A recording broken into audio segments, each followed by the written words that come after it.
إن الحمد لله نستغفره ونستهديه ونعوذ به من شرور أنفسنا ومن سيئات أعمالنا من يهده الله فلا مضل له ومن يضلله فلا هادي له وأشهد أن لا إله إلا الله وحده لا شريك له وأشهد أن محمدا عبده ورسوله صلى الله عليه وسلم اللهم صل على محمد وعلى آل محمد كما صليت على إبراهيم وعلى آل إبراهيم إنك حميد مجيد اللهم بارك على محمد وعلى آل محمد كما باركت على إبراهيم وعلى آل إبراهيم إنك حميد مجيد رب اشرح لي صدري ويسر لي أمري واحلل عقدة من لساني يفقه قولي اللهم انفعنا بما علمتنا وعلمنا ما ينفعنا وزدنا علما سبحانك لا علم لنا إلا ما علمتنا إنك أنت العليم الحكيم أعوذ بالله من الشيطان الرجيم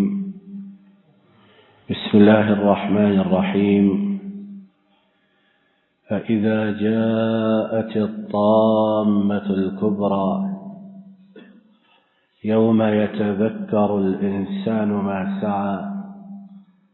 وبرزت الجحيم لمن يرى فأما من طغى وآثر الحياة الدنيا فإن الجحيم هي المأوى وأما من خاف مقام ربه ونهى النفس عن الهوى فإن الجنة هي المأوى ہر قسم کی تعریف و ستائش اللہ رب العالمین کے لیے اور ارب درود و سلام امام الانبیاء قائد المرسلین رحمت دو عالم حضرت محمد الرسول اللہ صلی اللہ علیہ وسلم پر اور آپ کے ان صحابہ کرام پر جنہوں نے آپ کی اتباع اور فرما برداری کی۔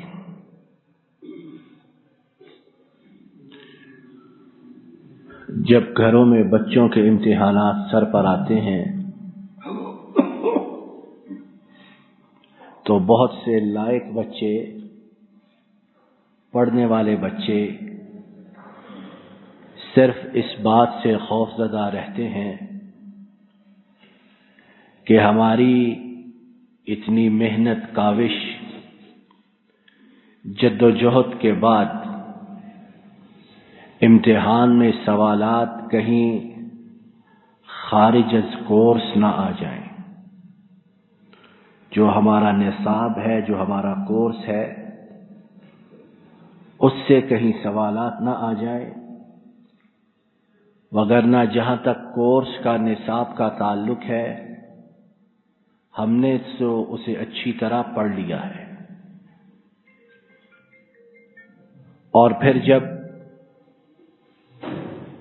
کورس کے باہر سے سوالات آتے ہیں تو جہاں بچوں میں اور ان کے والدین میں شور و غوغا اٹھتا ہے، وہاں اگر بات باہر میڈیا تک بھی پہنچ جائے تو مزید ہنگامہ ہوتا ہے کہ یہ کس طرح کے امتحان لینے والے ممتحن ہیں کہ کورس اس کی آؤٹ لائن جو ہے وہ یہ ہے، کورس میں یہ چیزیں موجود ہیں، اور انہوں نے کس طرح 6ٹھی 7ویں 8ویں 9ویں حتیٰ کہ میٹرک تک کے بچوں کے لیے کورس کے باہر سے چیزیں امتحان میں داخل کر دی ہیں۔ کہنے کا مقصد اس بات کا یہ ہے کہ یہ تو ہوا انسانوں کا معاملہ، جس میں ہر روز کوئی نہ کوئی ہنگامہ، ہر روز کو کوئی نہ کوئی لڑائی جھگڑا اور فتنہ فساد برپا ہوتا رہتا ہے۔ لیکن کیا ہمیں اس پرچے کے بارے میں شور و غوغا کرنے کی ضرورت، حاجت یا اجازت ہوگی جس امتحان کا پرچہ آج سے 1400 برس سے پہلے سے زیادہ آؤٹ ہو چکا ہے؟ ایک ایک سوال اس امتحان کا ہمارے سامنے ایک ایک دفعہ نہیں، دو دو دفعہ نہیں، بلکہ دسیوں بیسیوں دفعہ مختلف انداز میں رکھ دیا گیا ہے۔ اور اس سے بڑھ کر کہ جب یہ روز قیامت کی کامیابی اور ناکامی کے متعلق سوالات ہمیں معلوم ہو چکے ہیں، اس کے ساتھ ہی ہمارے لیے گائیڈ بک جو ہے، رہنمائی کی جو چیز ہے، سوالات کا حل جو ہے، وہ بھی 1400 برس سے پہلے ہمارے سامنے رکھ دیا گیا ہے۔ اب انتہائی اپنے نفس کا، اپنی جان کا دشمن ہوگا کوئی جو نہ ان سوالات کو پڑھے اور نہ ہی ان کے جوابات کو دیکھے، اور انتہائی احمق نادان ہوگا وہ انسان جو پھر روز قیامت کے دن اپنے ہاتھ کاٹتا پھرے، روز قیامت کو یہ کہتا پھرے کہ کاش مجھے واپس دنیا کی طرف پلٹا دیا جائے تاکہ میں نیک اعمال کر لوں۔ دنیا کے امتحانات میں تو سپلی امتحانات دوبارہ ہو جانا ممکن ہے، ہوتا ہے، اور بڑے بڑے لائق بچے اگر کسی وجہ سے امتحان میں رہ جاتے، فیل ہو جاتے، تو کم از کم یہ ڈھارس اور تسلی تو دل کو ہوتی ہے کہ دوبارہ امتحان ہو جائیں گے، 6 مہینے بعد، سال بعد اس میں پاس ہو جائیں گے۔ آخرت کے امتحان کا چونکہ پرچہ آؤٹ ہو چکا، سوالات جوابات معلوم ہو چکے، لہذا اس کے اندر کوئی سپلی نہیں لگے گی۔ دوبارہ لوٹ کر کسی کو تیاری کا موقع نہیں ملے گا۔ ایک ہی چانس ہے، نکل گئے، رہ گئے تو پھر اللہ نہ جانے کس انجام سے دوچار ہوں گے۔ ابھی ہم نے سورہ النازعات 30واں پارہ، اس کی آخری چند آیات کی تلاوت سنی ہے۔ فَإِذَا جَاءَتِ الطَّامَّةُ الْكُبْرَى، پس سب چیزوں پر چھا جانے والی، سب چیزوں کو اپنی لپیٹ میں لے لینے والی گھڑی آ جائے گی۔ اور قیامت ایسی ہی ہے، جب آ گئی تو پھر کوئی اس کی دست سے محفوظ نہ رہے گا، کوئی اس کی زد سے محفوظ نہ رہے گا، ہر ایک کو اپنی لپیٹ میں لے لے گی۔ یوم یتذکر الانسان ما سعی، اس دن انسان یاد کرے گا، سوچے گا کہ اس نے کس بات کے لیے کوشش کی تھی۔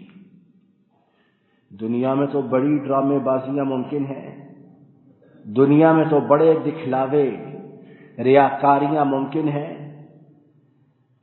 کرتے کچھ ہیں، دکھاتے کچھ ہیں، نیت کچھ ہوتی ہے، اظہار کچھ اور ہوتا ہے، اندر کھوٹ میل کچیل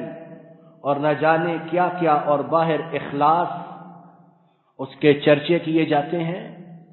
قیامت کے دن دودھ کا دودھ، پانی کا پانی ہو جائے گا۔ جس انسان نے جس کام کے لیے محنت کی، وہ اس کو سوچے گا، دیکھے گا اور شفاف آئینے کی طرح وہ چیز اس کے سامنے آ جائے گی۔ وَبُرِّزَتِ الْجَحِيمُ لِمَن يَرَىٰ، اس دن جہنم جو ہے، بھڑکتی ہوئی آگ جو ہے، وہ دیکھنے والوں کے سامنے پیش کر دی جائے گی۔ مفسرین نے اس کا مطلب یہ بیان کیا کہ جہنمی جو ہیں وہ جہنم کے قریب اسے دیکھیں گے اور جنتی اپنی جنتوں کو دیکھیں گے۔ اور ایک دوسرا مطلب جو مفسرین نے بیان کیا وہ یہ کہ جہنم کو دیکھیں گے سارے، جنتی اس سے بچ جانے پر اللہ کا شکر ادا کریں گے، اور جہنمی جو ہیں وہ اس میں داخل ہو جانے کے ڈر سے اور داخل ہونے کی بنا پر اپنے ہاتھوں کو کاٹتے پھریں گے کہ یہ ہمارے ساتھ کیا ہو رہا ہے۔ اور بھائیوں، دوستوں، بزرگوں، اتنی شدید سردی، اور وہ علاقے جہاں منفی میں درجہ حرارت جاتا ہے، 0 کچھ ہوتا ہے، ان علاقوں میں بھی 1 منٹ انسان اپنی انگلی کو آگ میں نہیں رکھ سکتا ہے۔ 1 منٹ اندر انگلی آگ میں رکھے یہ ممکن نہیں، اتنی شدید سردی میں۔ تو اس دن کیا عالم ہوگا جب پورے کا پورا انسان اٹھا کر بھڑکتی ہوئی آگ کے حوالے کر دیا جائے گا، اور کوئی شنوائی، کوئی چیخ و پکار کو سننے والا بھی نہیں ہوگا۔ اس کے بعد اللہ تعالیٰ نے جب یہ منظر پیش فرمایا تو اس کے بعد اللہ نے کچھ سوالات جہنم والوں کے اور کچھ عادات جنت والوں کی، 2 عادتیں جہنم والوں کی اور 2 عادتیں جنت والوں کی بیان کر دی کہ اب اللہ نے عقل دی ہے، اختیار دیا ہے، تصویر کے دونوں رخ تمہارے سامنے ہیں، چاہو تو اس لائن پہ چلو اور چاہو تو دوسرے راستے کو اختیار کر لو۔ فَأَمَّا مَن طَغَىٰ، فرمایا جو سرکش ہوا، جو باغی ہوا، جو حد اعتدال سے بڑھا، جس نے اللہ کی حدود کو پامال کیا، اللہ کی باتوں کو توڑا، اور اس میں زندگی کا ہر گوشہ شامل ہے، نماز، روزہ، زکوٰۃ، حج، یہ تو بنیادی باتیں ہیں، لیکن تجارت، معاشرت، سیاست، مذہب، اقتصادیات، سب چیزیں اس میں شامل ہیں کہ جہاں جہاں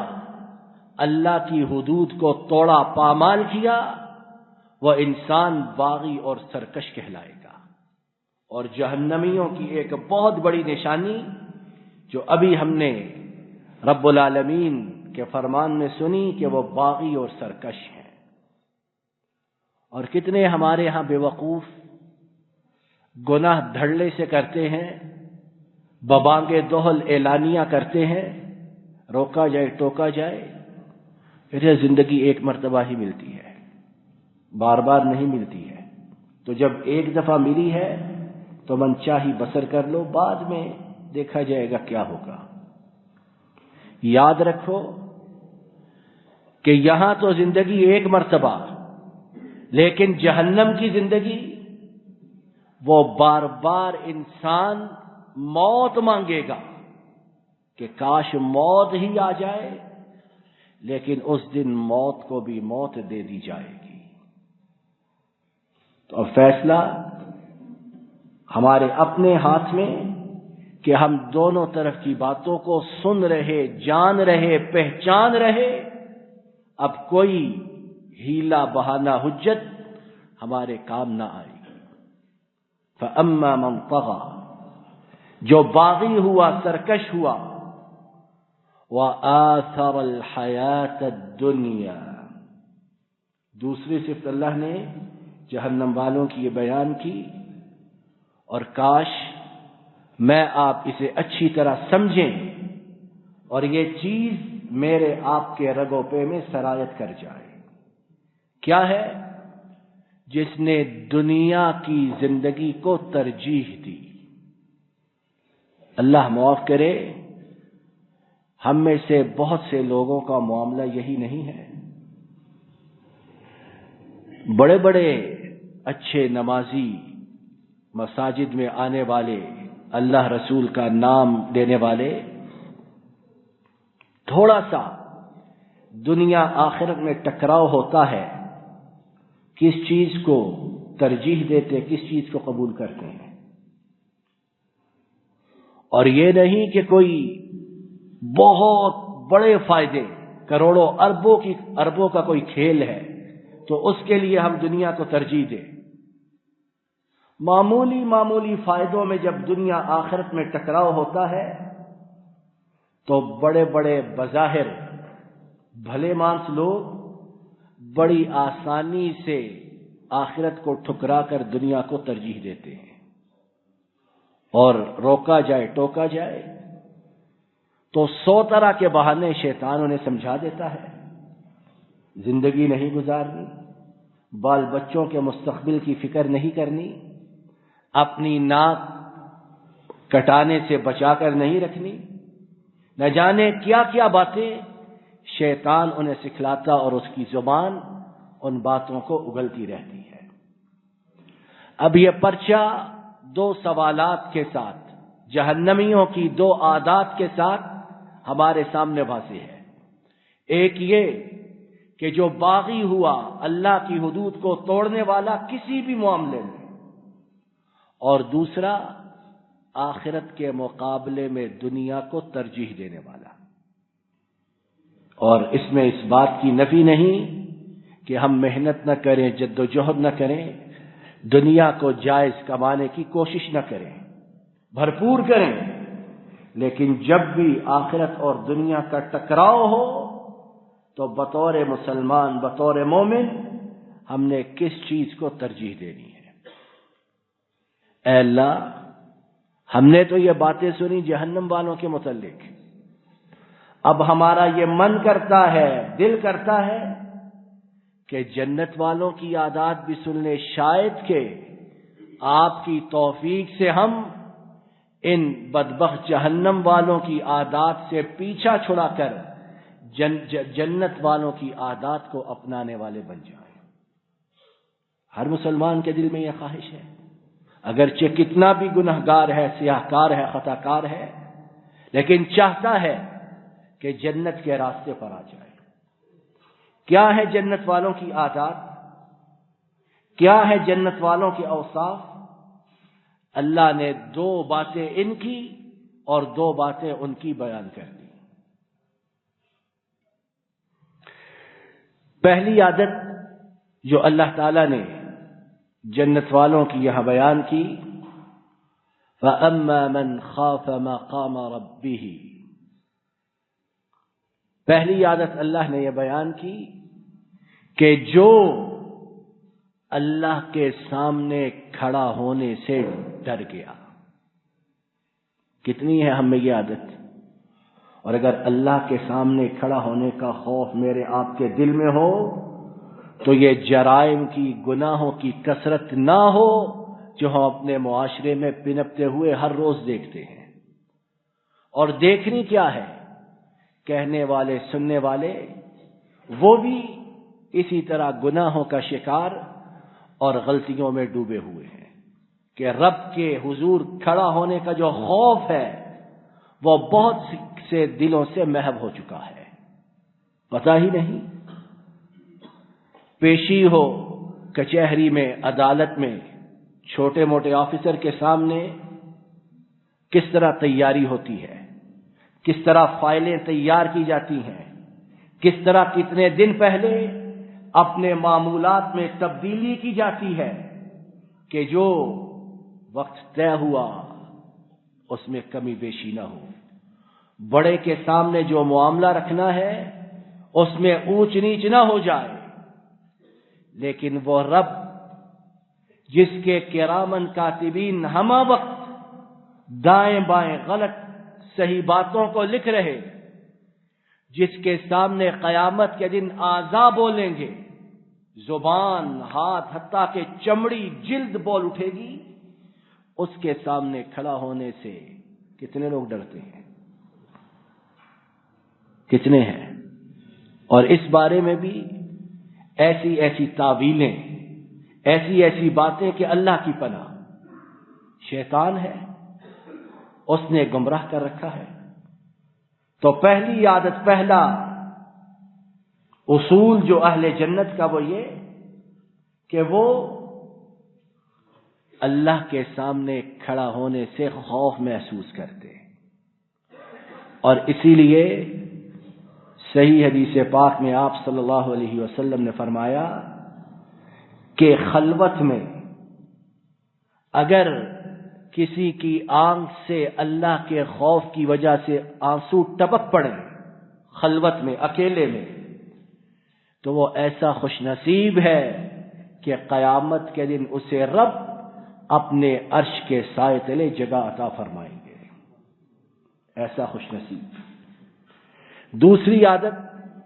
جو اللہ تعالیٰ نے اہل جنت کی بیان کی، دوسرا پرچہ جو ان کے متعلق آؤٹ ہوا وہ یہ وَنَهَى النَّفْسَ عَنِ الْهَوَىٰ، کہ اپنے نفس کو نفسانی خواہشات سے روک لیا۔ اور یہ جہاد اکبر ہے، یہ بہت مشکل ہے، کہنا سننا آسان، لیکن کرنا اتنا مشکل کہ پہاڑ اپنی جگہ سے ٹل سکتی ہیں تو ٹل جائیں، لیکن انسانی نفس کی جو شرارت ہے، انسانی نفس کی جو ضد ہے، انسانی نفس کو جو گناہ سے پیار ہے، اس سے پیچھے ہٹنا اور اپنے نفس کو سیدھا کرنا، یہ انسان کے لیے انتہائی زیادہ مشکل اور دشوار ہے۔ اور جنت اسی لیے ملتی ہے، جنت اسی لیے ان چیزوں کے پیچھے رکھی گئی کہ کون ہے جو آئے، ان چیزوں کو پھلانگے، ان چیزوں کو حاصل کرے، انہیں عبور کرے، ان چیزوں پر فتح حاصل کرے، تو رب اسے ان جنتوں میں داخل کر دیں جس میں وہ ابد الآباد تک اور ہمیشہ ہمیشہ رہے گا۔ تو دو باتیں جہنم والوں کے متعلق اور دو باتیں جنت والوں کے متعلق۔ اب فیصلہ میرے اور آپ کے اپنے ہاتھ میں ہے۔ عقل مند ہے وہ جو نصیحت پکڑے، جو عبرت پکڑے، جو درس حاصل کرے، اور بے وقوف ہے وہ، بد نصیب ہے جو جمعے کے بعد مسجد سے نکلے اور اسے یہ بھی یاد نہ ہو کہ کیا سنا اور کیا کہا گیا ہے۔ اللہ تعالیٰ اپنے فضل و کرم سے ہمیں جنت والوں کے راستے پر چلائے، جہنم والے اور ان کے انجام بد سے ہمیں محفوظ رکھے۔ وآخر دعوانا الحمد للہ رب العالمین۔ ان الحمد للہ نحمده ونستعینه ونستغفره ونستهديه ونعوذ به من شرور أنفسنا ومن سيئات أعمالنا، من يهده الله فلا مضل له ومن يضلله فلا هادي له، وأشهد أن لا إله إلا الله وحده لا شريك له، وأشهد أن محمدا عبده ورسوله صلى الله عليه وسلم. إن الله وملائكته يصلون على النبي يا أيها الذين آمنوا صلوا عليه وسلموا تسليما. اللهم صل وسلم وبارك على عبدك ورسولك محمد صلى الله عليه وسلم. اللهم أعز الإسلام والمسلمين وأذل الشرك والمشركين ودمر أعداء الدين وانصر عبادة الموحدين. اے اللہ تمام بیماروں کو شفا عطا فرما، بے روزگاروں کو رزق حلال و فراخ عطا فرما، بے ہدایتوں کو ہدایت عطا فرما، بے اولادوں کو نیک صالح متقی اولاد عطا فرما، پریشان حالوں کی پریشانیوں کو دور فرما۔ اے اللہ آنے والے مصائب سے، آنے والی مشکلات سے ہماری حفاظت فرما۔ جن آفات میں، بیماریوں میں، مشکلات میں ہم پھنس چکے ہیں، ان سے ہمیں مکمل طور پر نجات عطا فرما۔ اے اللہ ہمارے ملک کی حفاظت فرما، ہمارے ملک کے خیر خواہوں کو، ہمدردوں کو سرفراز و سربلند فرما، ملک و ملت کے دشمنوں کو، غداروں کو نیست و نابود فرما۔ اے اللہ تمام کائنات کے مظلوم و مقہور مسلمانوں کی نصرت و تائید فرما، ان پر ظلم و ستم کرنے والوں کو تمام دنیا کے لیے نمونہ عبرت بنا۔ اے اللہ ہماری تمام فریاد و التجا کو قبول فرما۔ ربنا ظلمنا انفسنا وإن لم تغفر لنا وترحمنا لنكونن من الخاسرين ربنا آتنا في الدنيا حسنة وفي الآخرة حسنة وقنا عذاب النار سبحان ربك رب العزة عما يصفون وسلام على المرسلين والحمد لله رب العالمين.